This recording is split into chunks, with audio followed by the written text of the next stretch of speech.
How's it going, guys? Oh, another episode of Blamed and Branded. This one I didn't even plan for.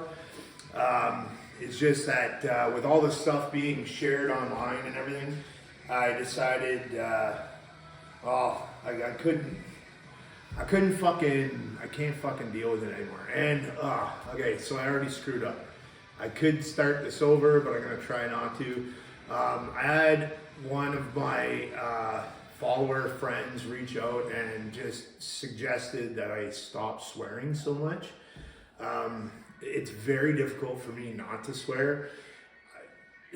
I know that sounds funny, and probably a lot of people feel the same way, especially when dealing with heated subjects and such. It's just that, like, I've really, I've cut out most people. I'm very introverted, which is kind of weird why I even do this, but it's to get basically my thoughts out there, to help tattooers, to just expose some of the tattoo industry, and then just expose the stupidity that every one of us gets blamed and branded for every day, hence the name of the show. So yeah, I did swear. I'm not gonna start this thing over again, but I'm gonna try not to swear anymore, just in case I do get sponsored at some point in the future, which I'm not thinking is gonna happen. If so, Pepsi, this shit, that's fucking amazing. The Pepsi cream soda, if you guys try this stuff, even without booze, it's delicious. But I drink Bumbu. I don't have a bottle right now, but Bumbu, if you're hearing that.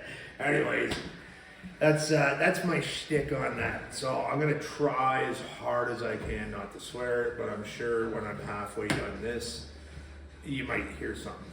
Anyways, let's start off with the tattoos right now. I had a suggestion about kind of comparing black and gray to color, and from all different kinds of views. I'm just going to start off with a new artist view. So if you're getting into tattooing, what should you do? Okay, should you do color or should you do black and gray? Well, if you do color, obviously your overhead costs are going to be more. The more color inks that you have when you decide on an ink company, the more bottles that you have, the less you have to think about your color palette when you're working. Nowadays, I know that I want to say it's called Tattoo Smart on the internet. Tattoo Smart, there's a guy that literally has made a color chart that you can buy and hang on your wall. So it tells you the complementary colors, the opposition colors, just colors that work together and why. I believe it also has something about doing like flesh tones and stuff. I'm not 100% sure. When I started, my apprenticeship was, what color should you use? Well, you use fucking yellow because it's bright, and you know what? It works.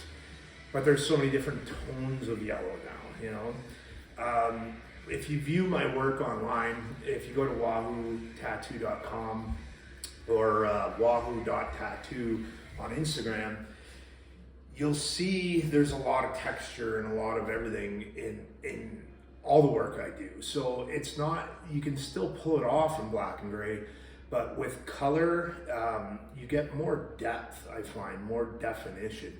The way I describe it to customers is, if you're standing 30 feet away and you got a beautiful colored back piece or whatever, or a colored front shirt piece, or even a sleeve, like a dragon sleeve, you can see that dragon in color because you're more than likely using a black and gray background or some sort of opposite color in the background, So if you're doing like say a black and gold dragon, then you'd probably use, reds or greens or something in the background, which will lift it off more. A lot of people don't really think ahead on that. So if you're starting out, black and gray is probably better for you. When I started out in a very small city, so you couldn't just conform to one type of art. So I had to learn everything.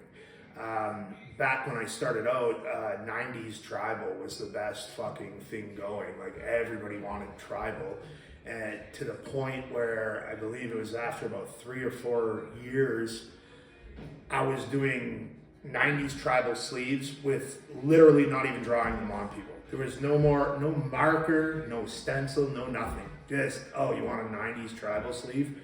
Get in the chair, whatever, and I just start going. And people were mind blown by it. Well, it to me, it doesn't take talent, you know. It just, as long as you knew how to fill in and saturate well, make straight lines, like nice curved lines and points. Well, that's it, man. Like, but honestly, like doing 90s tribal is the best way to start into the industry. Like it literally was. I cannot express that enough. I've had a couple artists that worked under me or asked advice earlier on in my career, and I told them all the same, you know, start with 90s tribal. Stop fucking trying to do all this other shit, especially fine line. Fine line will come from doing 90s tribal, but I hate fine line. I'd rather see 90s tribal out there than fine line. Fine line is, I used to do fine line out of a goddamn garage with a pin and fucking India ink. Like that, it has, you know, these cosmetic tattoo artists that do makeup, they're all doing fine line now. Why? Because they have the machines there, they have the fucking thinner needles there, they want money. And then they go like, they start with the whole, I'm a fine line professional, or, you know, specializing in fine line. There's a divide in Canada and the US right now. There's a divide in the world. Well, I'll tell you, there's a fucking divide in the industry. I used to think there was a divide. I'm straying off subject, but I mean, I can't help it, man. Blamed and Branded is a show about watching all this bullshit that unfolds in the world, especially on social media and such, and it just gets to me, like all of it. So I'll get back on topic. Anyways, color versus black and gray. If you're starting out, black and gray is probably your best friend. I would recommend starting out with the black tribal first. Try and do the 90s tribal. Maybe it'll make a comeback, I don't know. But other things that are like 90s tribal is oriental emblems, you know, kanji and such. They've got, you know, saturation, dark lines. Hook your friends up with that. When you can master doing all that, then you could start bringing shade into that. So if you're doing a tribal type piece or a thick kanji or whatever, now you could try a gradient, you know what I mean? It doesn't just have to be that, it can be lettering, but a lot of people choose these stupid fucking fonts online. Once again, they let computers do the work for them instead of actually creating a font, you know, just changing it, making it thick, bringing the letters together and stuff. There's so many awesome lettering sites on Instagram, and I'm sure Facebook, but I really don't follow Facebook too much anymore. But it's to the point where when I have a customer who wants some sort of writing, I give them a list of, I want to say it's about eight sites that I follow on Instagram, because their fonts are all created like mentally, like they didn't type it into a computer, and a lot of that has some thick linings, lots and lots of long curvature lines, gradients, lots of gradients, and that's what you would learn filling in, you know, these tribal or lettering, thick, big lettering or whatever. You can learn how to gradient. You can learn how to master, basically, how to make a gradient of grays. Now, on the last show, I touched briefly on gray wash gray wash versus saturating with gray. I am a firm believer that gray wash doesn't work. I started in the industry, I was taught how to gray wash, and I see my customers come in after a year or two and constantly request touch-ups.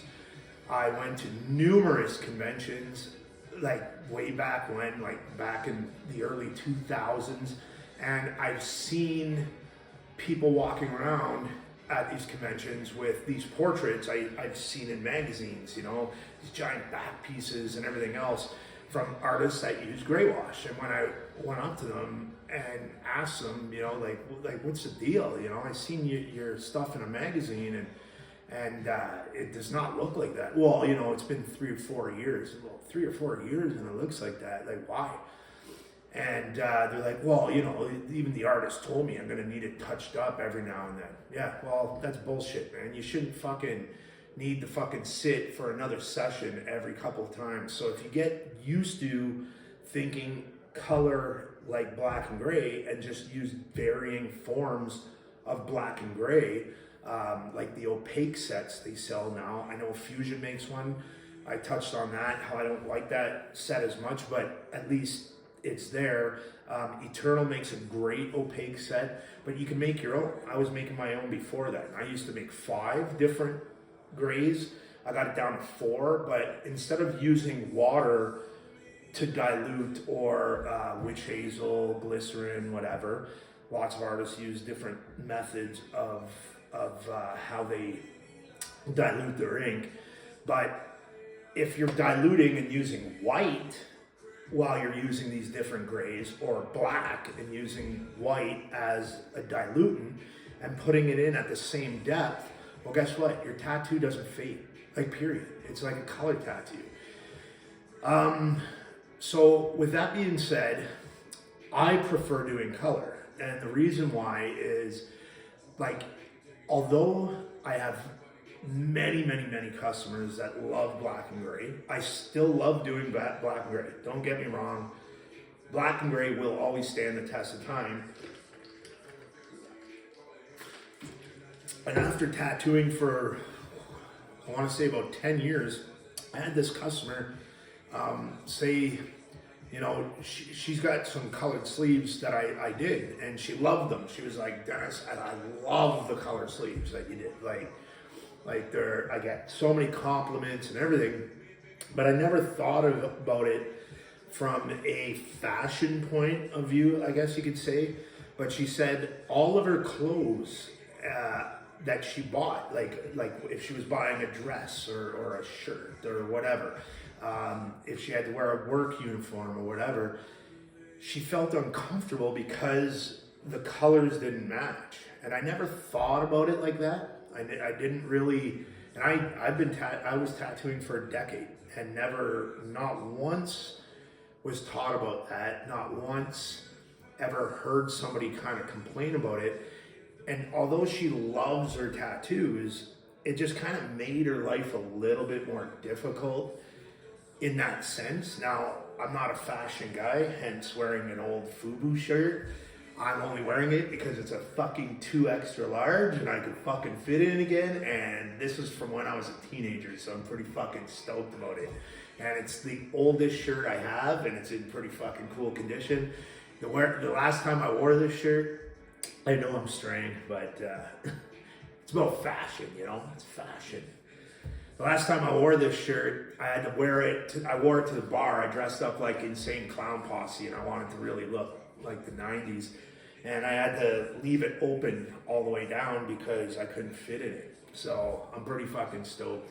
But yes, I'm not a fashion guy. Like, I've never in my entire life been accused of being a fashionable person. So anyways, when she told me that, it kind of dawned on me, you know? So when I'm trying to steer a customer towards, you know, black and gray or color, I just kind of, you know, tell them, like, I prefer color. I think color is amazing. I think it's more vibrant. It stands out. And if I seen a picture from a distance, well, you can always know, black and gray, especially sleeves, there's so much going on most sleeves that you have to go up to it in order to see what's going on. And even then, most people will miss a few, really cool details to it, whereas in color it doesn't. Now with that being said, I know that a lot of people out there, they steer clear of color because they got 1 or 2 color tattoos and they didn't heal. That is such a fucking bullshit thing. First off, color tattoos, do they heal worse than black and gray? I'd say yes. There's more of a buildup, so there's more trauma to the skin. So in order to heal a color tattoo, you're gonna notice a big difference if you have only black and gray tattoos, like a massive difference. If you are starting out and as a tattooer, there's really no difference. You're not the one dealing with pain or whatever. And because I do saturations of gray, it just takes a little bit longer to do the color because you're separating all the colors. So in, say, a color portrait, I might have, say, 15 or 16 different colors poured in my palettes, maybe up to 20, let's say, 20 at the max. But black and gray, I always have my 4, my black, my white mixing. I usually put 2 or 3 whites because I'm always dipping, and then I have my white. I use White Knight as my final, which is from Eternal. It's amazing. White Knight I just find is so much more white.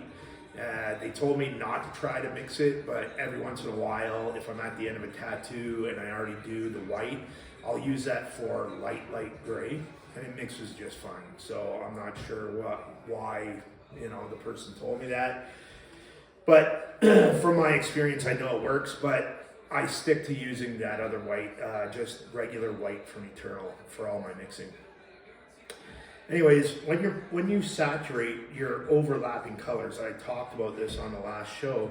So the color tattoo, to me, shouldn't affect it more, but because of the different minerals and or metals and everything else that are in the ink, the bigger the chance of somebody having an allergic reaction. Now, an allergic reaction, we can talk about this all day. If you're using proper aftercare and then looking after it after that, I've went from seeing allergic reactions where I was working at another studio and I had to send people to the clinic, okay? And then when I got on my own, I had to do the same thing, but I had these reoccurring customers getting bigger pieces. So not just a person off the street walking in, I want this tattoo, they come back like, well, what's this? And it's like, I'm thinking like, I don't know, I use the same fucking needles, I use the same fucking ink. And then when I say the same, I don't mean the same on more than one person, obviously. But it's like, I just tattooed 100 people and they didn't have a reaction. So when I started doing bigger pieces, more elaborate pieces on people that were back and forth, you learn certain colors affect certain people in certain ways. Black and gray, it's almost nothing. The only time I ever see anybody struggle with black and gray is light gray. Now, why? I'm not sure. Probably because some people struggle with white. White, to me, is only used as a highlight. That's it. That's all white is only used as a highlight. So a reflection in a pupil, reflection in teeth. You can do a cool white outline on something, like just to make it pop, because if white fades, it becomes an off color of your skin tone. So picture just whatever your skin tone is, a little lighter. And then on other people, it just disappears, like 100%, it's just fucking gone. Now, I tell my customers every single time I use white, chances are it's gonna fade. Don't freak out, I only use it as highlights, so if it stays in one part, it doesn't stay in the other, well, you're good to go. It's still gonna look fucking good. if the customer comes back and half of their white is faded, but the other half is there and they want it touched up, don't fucking touch it up. Like, if you already explained to them that their body doesn't want it, you're just gonna cause more trauma and more everything else. So that's why I don't like the light gray as much, but it's like 1 in fucking 30, 40 tattoos, you know? They might have a little bit of an allergic reaction to it. And that all that means is switching to polysporin during your healing time, because I keep all my customers in the loop. I tell them, you know, if anything happens out of the ordinary, you text me, and by the end of my workday, I get back to you. I get them to send me pictures along the way and everything else. And I know a lot of people probably don't, like, they can't do that because they're in a walk-in type studio. But no matter what, black and gray or color, there is chances of having allergic reactions or whatever. And everybody should have somebody to talk to and keep them in the loop 24 hours a day. Like, I'm not saying right off the bat, but if you're texting a company or calling a company and that company's open and you don't get a response within 24 hours, then that fucking tattoo artist doesn't care. And I know if you're working at a walk-in studio, that it's like, well, how the fuck am I supposed to answer? You know, I just tattooed 20 customers yesterday. Well, that studio should have a manager. That manager should know how to do that. I'm straying again. That's what I do. I'm gonna top this up a little bit because I poured this thing just a little bit more than I usually do, just so I don't run out. But anyways, tattoo versus color. The next thing I want to talk about for tattoo versus color is cover-ups. A properly executed cover-up is something that I should touch on in the future, because I would say 99% of tattoo artists out there doing cover-ups suck. I was gonna swear. They're not good. They're not good. I don't know if anybody's ever watched Tattoo Nightmares on, I think it was whatever show does, I think it's A&E or whatever, TLC, whatever show does all the tattoo shows. Anyways, they had a thing called Tattoo Nightmares, and I literally wanted to open a studio at the time, and I was telling my business partner, I'm like, you know what we should do is we should put up cameras and call it Tattoo Nightmares, and have every single person that was on that show come in so I can actually cover up their stuff. So it'd be a cover-up of a cover-up, and some of them were cover-ups of cover-ups, so it'd be like cover-up of a cover-up of a cover-up, because these fucking people who, you know, TLC or whatever company, I just realized that, said, you know, these are the best cover-up artists in the world. They weren't. They're like, all these tattoo shows, they just hype up these artists, you know, like, it's mind-blowing. It's mind-blowing. Anyways, in order to do a proper cover-up, the best thing you can use is color. So the people who are doing these cover-ups online of black and gray tattoos, and they just saturate with white in the spaces provided that were supposed to be leftover skin, garbage. All of them are garbage. I wish all of them would quit tattooing. And if you don't like it, come at me, bro. I don't give a shit. Give whatever. You're literally destroying people's arms, man. Now, I also see people doing portraits over black and gray stuff for cover-ups.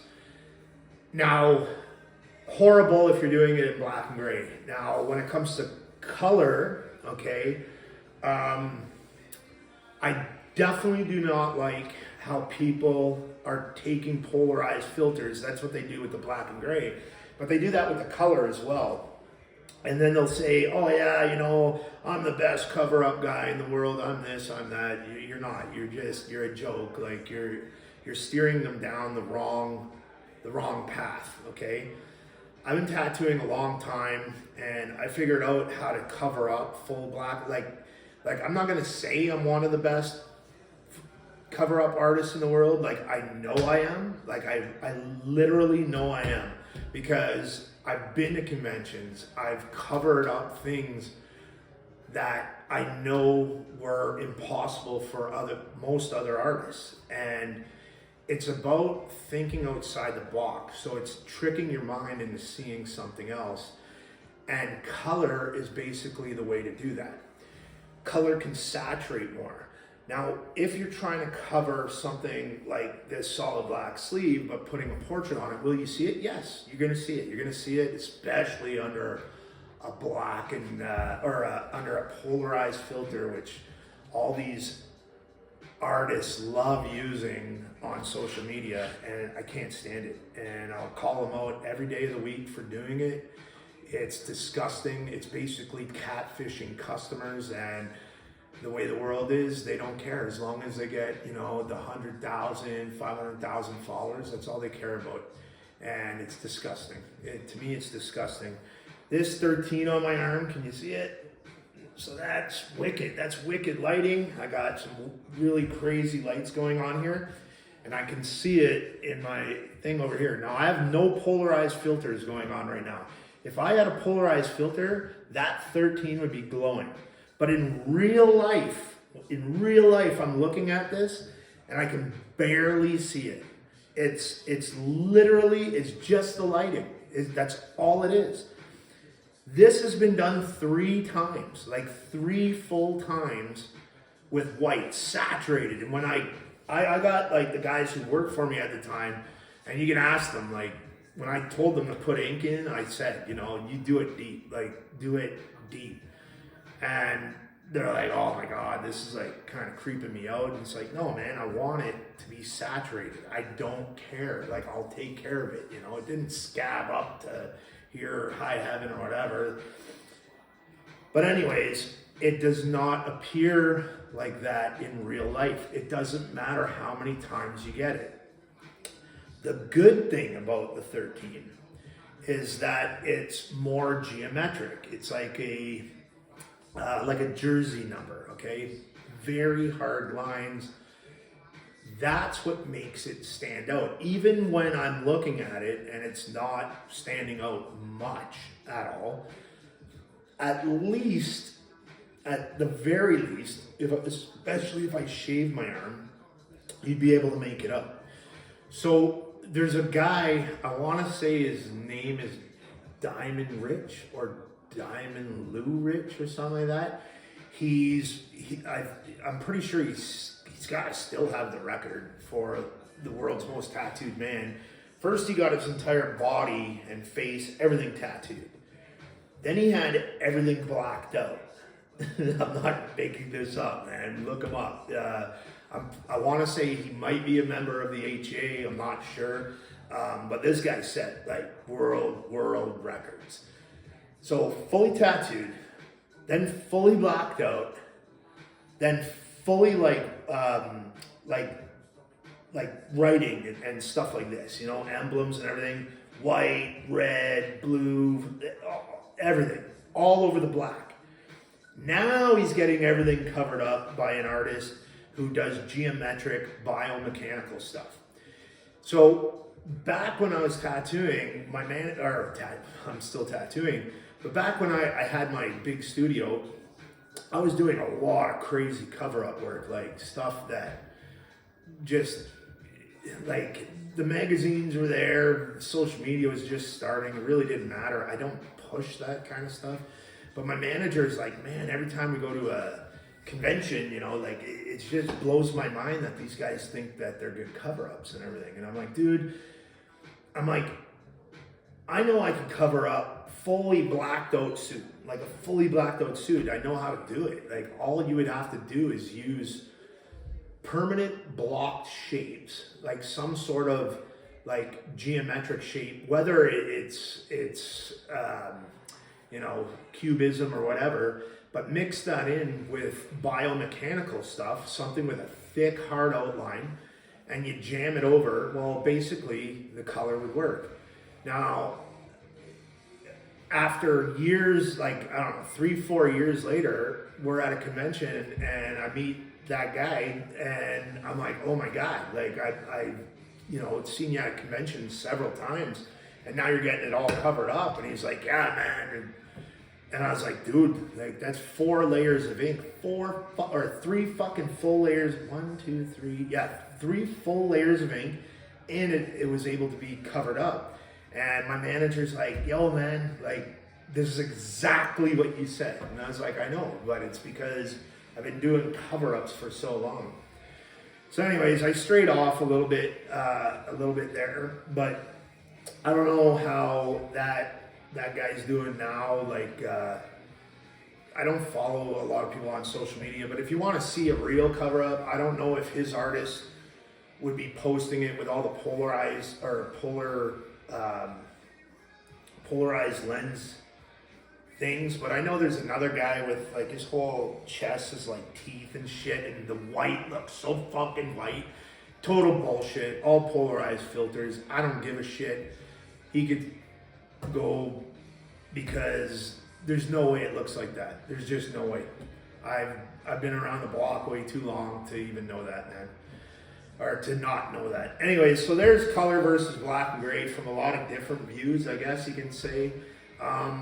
And once again, when it comes to tattooing, anytime you're an artist, even if you're a customer, I don't care, just reach out. If you got a question about something, it might help me on a different show, to think of something to talk about that, people might be thinking of.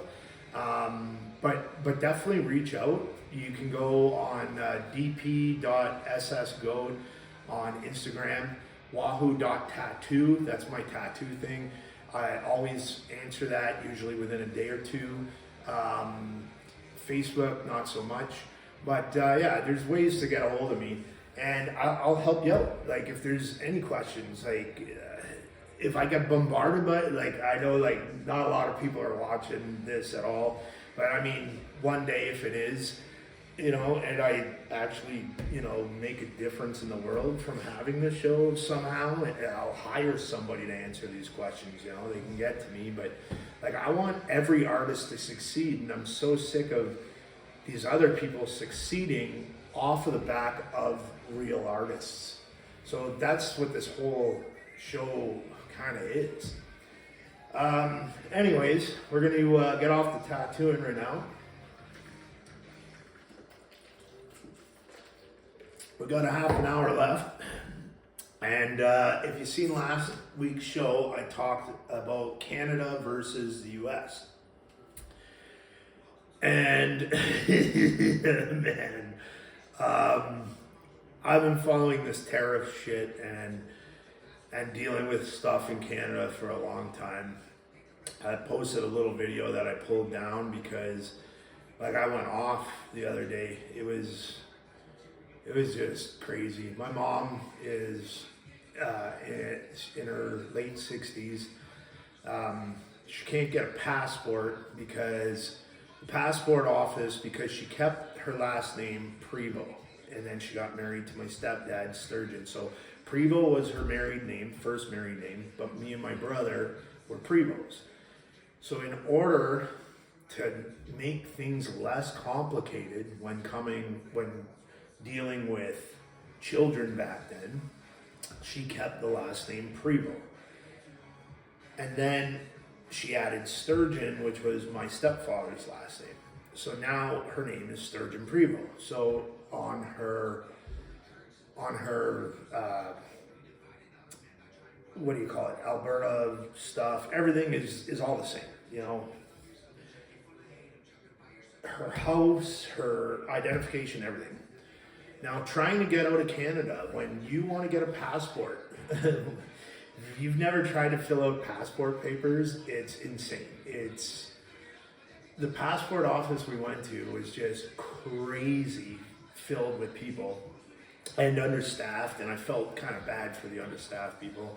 But I watched a guy go in there and he needed help for his dental, and they just basically flat out told him, go on the phone or the computer. And he's like, I can't do the computer. So he went on the phone and they asked him 1,000,001 questions, didn't help him. He just literally left going like, yeah, can't afford dental, can't afford anything in Canada right now, but whatever. And I felt really bad because I was trying to fill out all my mom's forms because they make it so complicated, you can't fill them out. Like, it's crazy. Then after we filled all that out for over an hour, now we made an appointment, but we showed up a half an hour early because it took an hour to fill out all the stuff.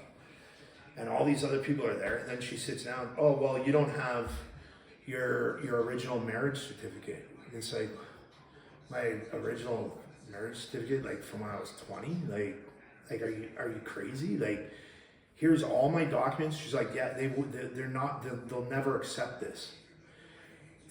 Basically, you're a prisoner in Canada. Like, all these people that come in here that are illegal, they're illegal citizens coming into our country, and they get hotels paid, full hotel. Imagine living in a hotel, man. In a hotel for free, imagine that. They get all their food paid, imagine that, okay? But when you've been paying taxes your entire life and you have almost every form of government identification, everything, being told you're not allowed to leave the country because you don't have a marriage certificate from here, so now you're gonna have to jump through hoops to go and get it. Well, I fucking lost. There's another swear. Should have a jar. I'll put a jar out here the next time, and then maybe the jar will remind me, and then I can save up some money. Anyways, I lost my mind. I walked out of there and made a video, and but now I'm actually looking for a job in the U.S. Looking for a job in the U.S. is kind of crazy because I don't really know anybody, and that's why I kind of said, if anybody wants somebody that's dedicated to tattooing, like I like, it's the only thing I love in my life. It's the only thing that's been a constant ever. It's the only thing that I pride myself in, you know what I mean? And like, I'd love to speak with you about an opportunity, but in order to, like, if we don't become the 51st state, then what's gonna happen is, looking into a tattoo visa, there's an actual company online called Tattoo Visa. And these 4 women opened up a company to help tattoo artists enter the States because, these, especially like, I'm not going to be doing convention after convention after convention. I'm too old and I really don't like the tattoo industry. I've had nothing but grief from it.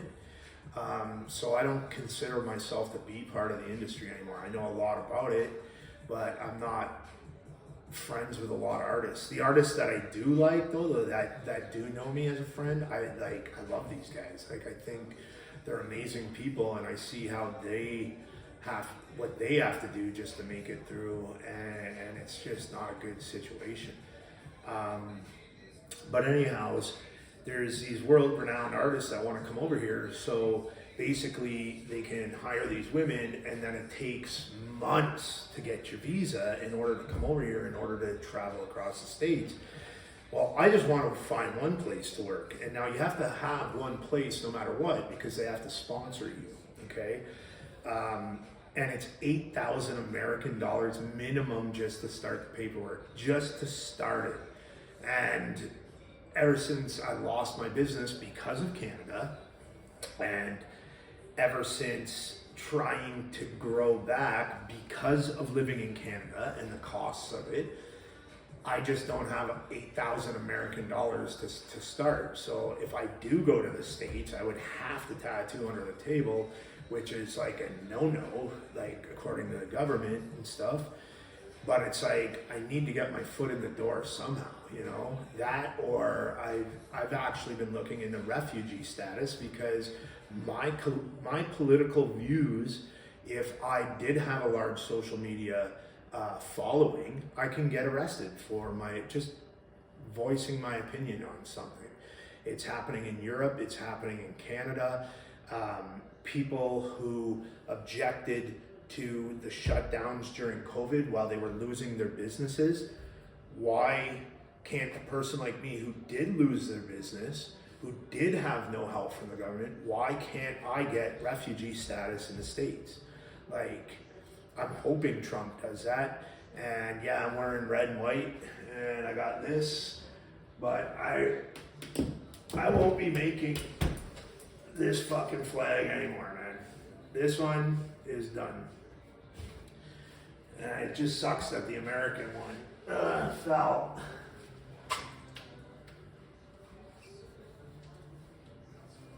And you can call me a traitor all you want, but I've got some facts for you, okay? So, since all this tariff stuff's happening, I wrote down a bunch of stuff that I'm going to elaborate on a little bit. Now we've got 20 more minutes. Might go over, but whatever. There's 3 people that I was following, and I really wanted to touch on this because it seems that Canadians are so fucking brainwashed. You know, the same ones that were like, yeah, like mask up for your safety, rat out your neighbor for your safety. They're listening to Trudeau right now going pro-Canada and fucking let's boo the national anthem of the states and everything else. And it's like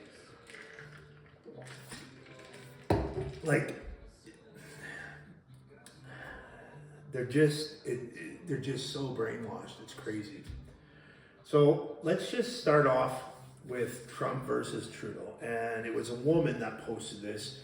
And I just kind of wrote it all down. I added a couple little things. I might express a little bit more on this, but so Trump didn't cause our immigration crisis here, you know. So our taxes going to pay for these hotels, pay for their food, pay for their lodging. These are illegal immigrants. Illegal. Now they call them something else, you know, like the woke term is misplaced. I don't fucking know. But all I know is all of our taxpayer dollars are going to it while everything else rises. While they just installed tariffs. Canada's tariff retaliating and now they're pulling off fucking all this fucking shit. Well, guess what? Everything's going up. Like already prices at the grocery store have gone up like 25 cents, 50 cents for this, that, and the other thing. Because now you don't have a choice anymore. Now you can't buy American at the liquor store. Now half the fucking grocery stores are like, well, this ain't selling, so we're gonna pull it off our shelves, but we're gonna jack the price of this up because this ain't selling. Like, it's fucking stupid. The drop in the Canadian dollar. Trump didn't cause that at all. Trudeau caused that. The giant corporations that are here because of how high it is to lease a building, insurance costs, fucking for everything. Insurance is just through the fucking roof here in Canada. It's so fucking dumb that when I got a thing in the mail where my insurance went up, like literally, I think it's like $200 a year, and I'm like, I didn't get a ticket, I didn't get an accident, like what's going on? Well, you know, there's a lot of theft in Canada. Yeah, well, that's not my fucking fault. I'm not the one doing the stealing. And it's like, yeah, but there is so much theft now that everybody's insurance got up and everybody's got to share. What do you mean everybody's got to share? I live in a gated fucking house. I like legit have a fucking gate and a fence in rural fucking Alberta. And I park my fucking car in a fucking garage, like attached, that's locked. And it doesn't matter. Your insurance is still up. Everybody's got to pitch in. Well, fuck you, Trudeau. Like, this is his fucking problem. Trump didn't cause that shit. We got the carbon tax, the fucking capital gains tax, the luxury tax, the tariffs that are in between provinces that Poliveri wants to fucking ixnay, but nobody out there is making shirts about that. Where are the shirts?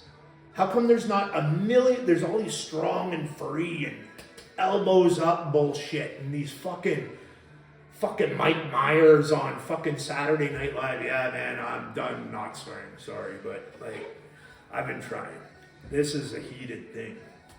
But anyways, all this Canadian pride coming from Trudeau pushing this stuff. You guys are so brainwashed that you can't see it. You can't see it in front of your face right now.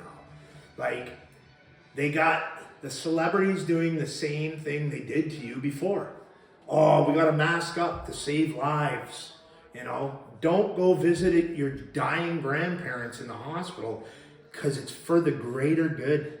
Please rat your neighbor out if they're having people over, because only you can save everybody here in Canada. Elbows up, whatever.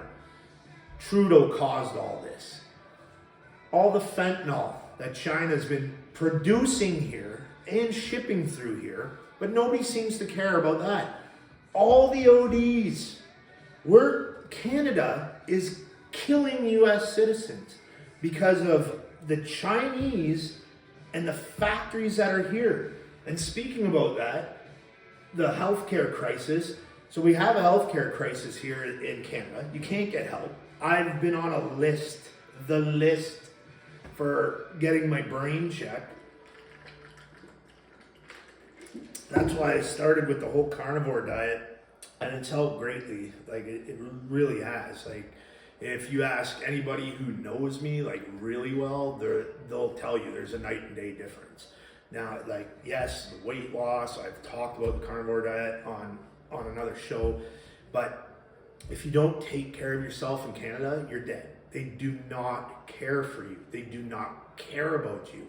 There's so many people making viral videos online, but everybody thinks that it's still there. If you're from another country and you come here illegally, you're allowed, and you'll get the best healthcare in the world, man. And they know it. They're coming over in groves. They don't care. The U.S. knows. It knows that Canada has let in numerous terrorists after terrorists after terrorists, and allowing them free healthcare. Like it's crazy. And I know I'm going off on a couple different tangents, but it's hard to stay focused when people aren't seeing the literal truth in front of their faces. It's mind-blowing. It's hard to see for a lot of us Canadians who were proud to be Canadian. But we know that the end already happened. Like the end is gone. We want Bolivarian as hope, but the liberals will block it. They'll block it tenfold. It's just the way it is. So China has got like this fentanyl stuff, and China is also working. Like, I'm surprised the States didn't do the 51st thing earlier. You know, like I know Joe Biden or whatever was in, and he's part of the problem too, but he's gone now. But I'm really surprised that Trump hasn't mentioned the fact that Canada caused this whole COVID crisis. It was started in a Winnipeg lab. That was like, you can Google search this. I know Google pulled down a lot of stuff. You know, they're paid and bought for by whatever, but you go 5-6 pages in, and there's so many people online sharing it, and yes, they pull it down, but it was from a lab in Wuhan, but they were also doing the experiments in Winnipeg, and it was Chinese corruption and Chinese fucking bought stuff that Trudeau allowed. They allowed all of this. So basically, when Trump, you know, is saying, you know, he's not saying Canada is an enemy, he's saying Trudeau is an enemy. And he's trying to wake Canadians up is what he's doing. But because everybody hates the orange man, that's just the way it is. And it's fucked.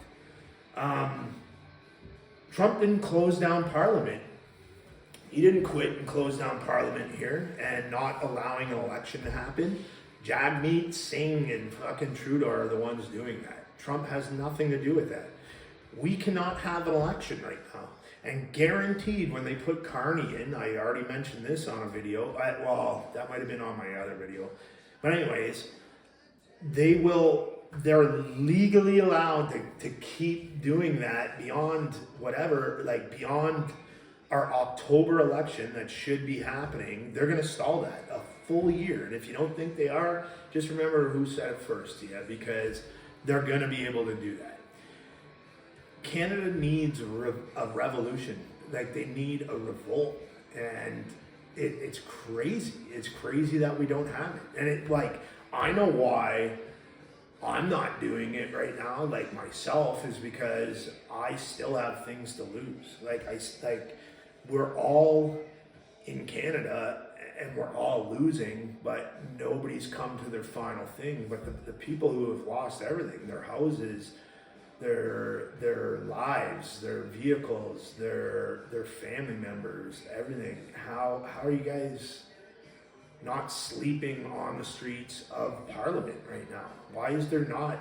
Like why is it that every homeless person in Canada is not on Parliament Hill right now sleeping? Every single person should be living right there to show him like we lost everything. We have nothing. We have no more.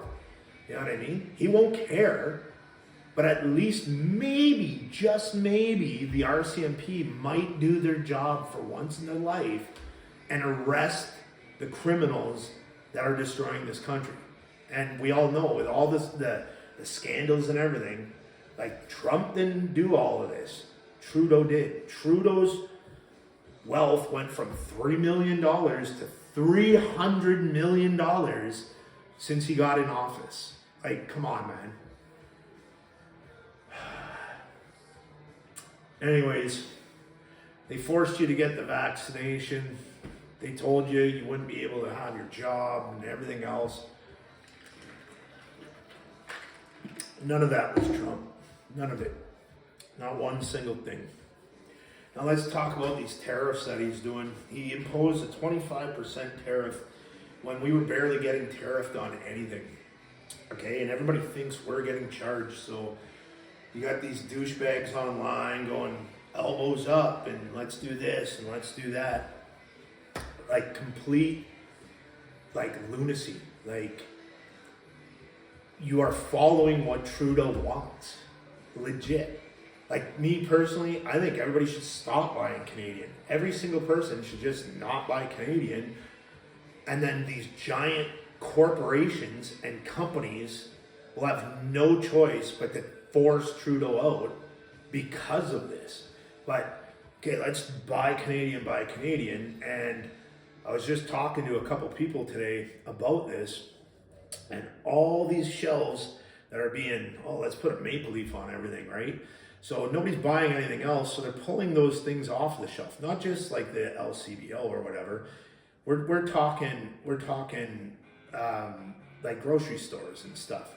But the companies that remain Canadian are still buying their supplies from the U.S. to make their products and their food.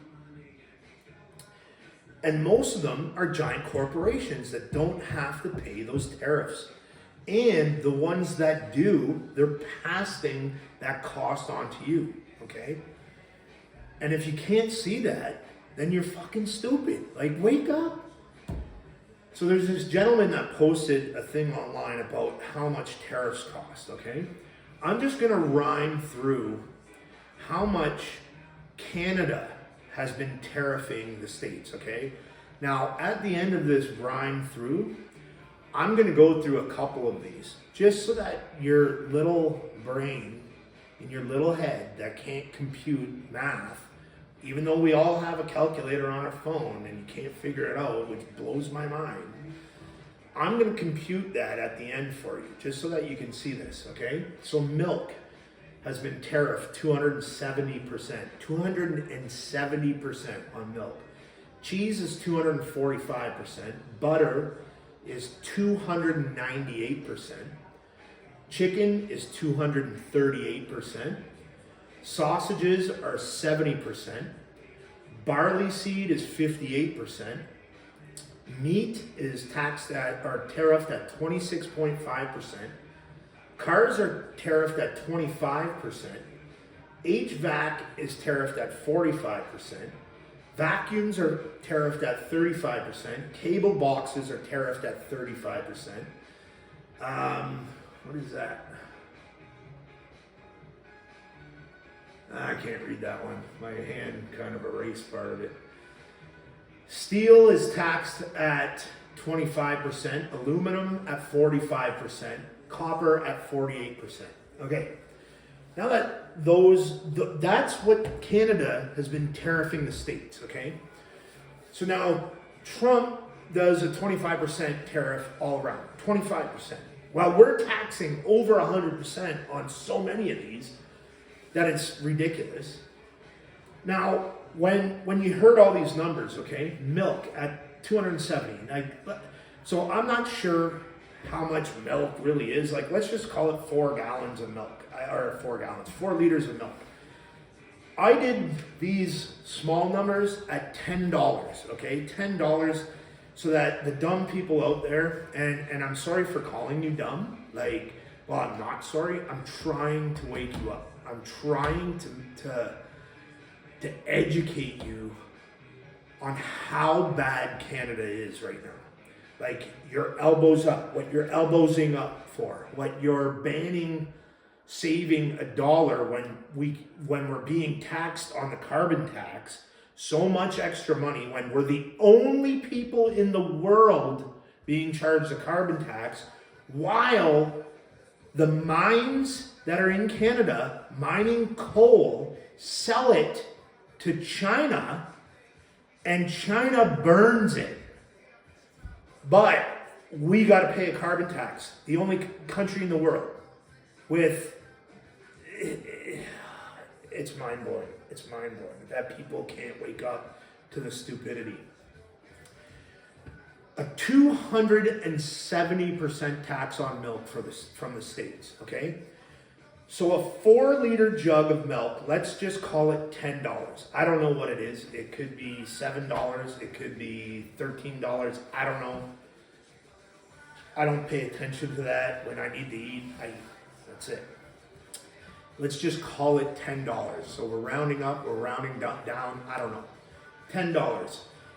So if we didn't charge the US a tariff, if we weren't, and we've always been, okay, this is for years. So now you got a jug of Canadian milk for $10 in the grocery store. You got a jug of American milk, that's $10. Well, Trudeau and the Canadian government has taxed that milk 270%. So this jug of Canadian milk that you're like pro-Canada, Canada this, Canada that, the cost of living because of Trudeau has been driven up so high that in order to profit off of this jug of milk in Canada, made in Canada, okay, they're charging you $10. This American jug of milk is making a profit being sold to Canada, and Trudeau's tariffing it at 270%. So that means that milk is $2.70 Canadian. So the $2.70 Canadian is what that milk cost to bring it here, and he tariffed it 270%. And we're paying $10 per jug of milk. And you're cutting out this. You're cutting that out. And it's like, well, yeah. Well, guess what? That shit, all they're going to do is take this milk, which is still being sold, but it's jacked up so high because of the living expenses in Canada that it's just going to be higher. Like, so as soon as you wipe that milk out, which is only $2.70, that's all it is, and the government took $7 and what is it, 20 cents, I guess? $7.30 more, all went to the government. And the government takes that. Now, when the government here stops getting that per thing, what do you think's gonna happen? What do you think's gonna happen? That jug of milk, that's $10 Canadian, and nobody's buying this, nobody wants this anymore, is going to go up to, I don't know, probably double. And then I'm sure that just trading in between provinces, that gets taxed, and the milk supply here is going to get, like, down. And then Americans, when that's all cut out, they're just going to be like, you know what, fuck them. Let's not send milk to them. And then the milk goes into the cheese and the butter. The cheese is taxed at 245%. That means for a $10 block of cheese in Canada, which is being produced in Canada, shipped in Canada, so it's a lot less shipping, a lot less everything. In order for them to make a profit, they're charging you $10 for that block of cheese. In order for the Americans to make that block of cheese, $2.90. So Canada has been taxing this all along at $7.10. Trudeau's been taking all that money, just so that your American block of cheese that's $10 and the Canadian both $10. But guess what? Cheese in America is $2.70 to get it over the border. That's at cost, mind you have to buy a lot of it, but just to get it over the border, Trudeau's been charging $7.90. Whereas our cheese is 10. So how is it that they can make that for that? Like, it makes no sense. So because of the cost of living and everything else here, all of this is going to go up because we're going to stop buying American. But it's not about stopping buying American. It's about Trudeau tariffing us. Yes, they're tariffing. Trump is only tariffing their own people. The Americans have to pay 25% more. So that means buy American, make American. Well, all the biggest auto manufacturers are going there. You know why? Because cars that are made in America and they come over here, there is some car plants in Canada that make cars, but all the parts are from America, all of them. So all the cars are going to go up. And Trudeau's already been tariffing the states 25% on cars. So a $40,000 vehicle, Canadian, is $50,000 by the time you go and buy it. But that's all hidden. And plus your transportation fees and all this other fucking bullshit. And now he's going to charge it another 25% on top of it. And that's why I knew when all this was going on, I went and bought myself a hybrid and everything else before. Like, I'm not sure if Toyota has parts that are made in the States and come here. Maybe Toyota just comes from overseas and comes here. I don't know. But I was like, I'm buying a vehicle before all this goes down, and I knew it was going to go down. But the people who are like, let's ban all this, let's do this. If you think that this impact will have anything to do with on the states, when the states, like, I don't know what it's called, their GDP, their gross product development or something like that, GPD or whatever. Anyways, 90 to 95% of their stuff is made in the States, when 95% of things in Canada are not made in Canada because it's not sustainable. A block of cheese that you're paying $10 for, $10 Canadian at the store, because of shipping, they were able to ship it from the US, make it, package it at $2.70 Canadian. And then the government taxes it, so it's the same price. But if they're making a profit on $2.70 Canadian, then how is it that our cheese shipped and made in Canada is $10 for a block of cheese? Think about it. If the only thing that's going to stop this is to get Polivari in there, and the only way to do that is to block not just Ottawa, every single major city, man. Just shut it down. And I might get locked up now for saying that. So hopefully Trump sees this and he can give me some sort of refugee status. But anyways, man, I don't know. The rest of this, it's like, I pretty much touched on it. I don't know what else I can do to wake people up. I really don't. All I know is I want to get a job in the U.S. If there is a tattoo company out there, if you check out wahoo.tattoo, you like my attitude, you like my point of view, if you can work out a deal, and preferably in a southern state, on middle to west coast, because I'm in Alberta, so I wouldn't mind driving straight down. I don't like flying. I'd rather take the 2 days and drive. Even though I think Florida's amazing, I think I think every red state is amazing. So basically, yeah, red state, you know, open mind to that's aware of what's going on in the world.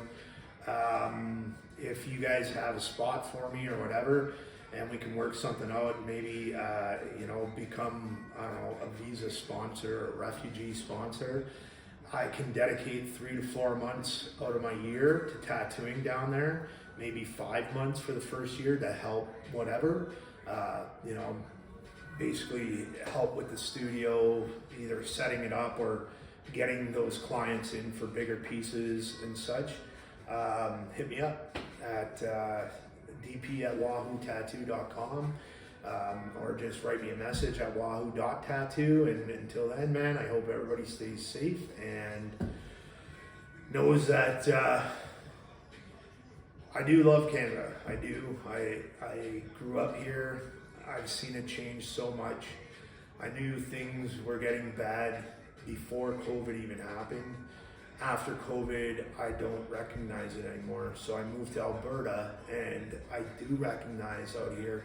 I see the people who work extremely hard that, you know, can still speak openly and avoid all this wokeness and nonsense, but it is still everywhere. And, you know, Danielle Smith is doing the best she can, but now she's even in the middle of this whole tariff thing. And this buying Canadian it's not going to help. And you guys are going to see all that. You guys got to come up with a different plan. I don't know what else to do or say, but I hope some of you guys wake up to this. And until then, individually, be safe. And, you know, here's the 51. Hopefully.